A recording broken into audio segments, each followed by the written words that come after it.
அப்புறம் இந்த இடத்துல 4 வரும புள்ளி இருக்குது இந்த பாயிண்டில்.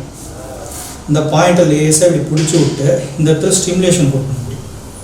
இப்படி ஸ்டிமுலேஷன் கொடுக்கும்போது காலை நேராக வச்சு ஸ்டிமுலேஷன் கொடுத்துட்டு இந்த நேரம் எங்கே இருக்குதுன்னு பார்த்தீங்கன்னா இப்படியே வந்து நம்ம குறி பக்கத்தில் இப்படியே ஜாயிண்ட் ஆகி இந்த பக்கம் இப்படி வருது நரம்பு. உங்களுக்கே தெரியும் இது காலில் நல்லாவே இருக்குது நரம்பு.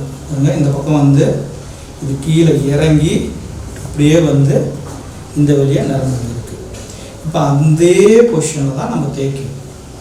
இங்கே நம்ம தேய்க்க முடியாது, இது வீடியோவெல்லாம் காட்ட முடியாது, நேரில் தான் நம்ம காட்ட முடியும். இப்போ இங்கேருந்து நான் தேய்க்கிறேன் பாருங்கள். இதை அப்படியே தேய்ச்சி நல்லா கெட்டியமாக இந்த எலும்பை ஒட்டி 2 கையில் தேய்ச்சி இந்த இடத்துல கொண்டு வந்து இந்த மாதிரி ஒரு 20 வாட்டி 30 வாட்டி தேய்க்கணும். கால் இருக்கிறவங்களுக்கு சேர்த்து கூட தேய்க்கலாம், ஒன்றும் தப்பு இல்லை. அதே மாதிரி 2 பக்கமும் நல்லா ஃபுல்லாக இப்படி தேய்க்கணும்.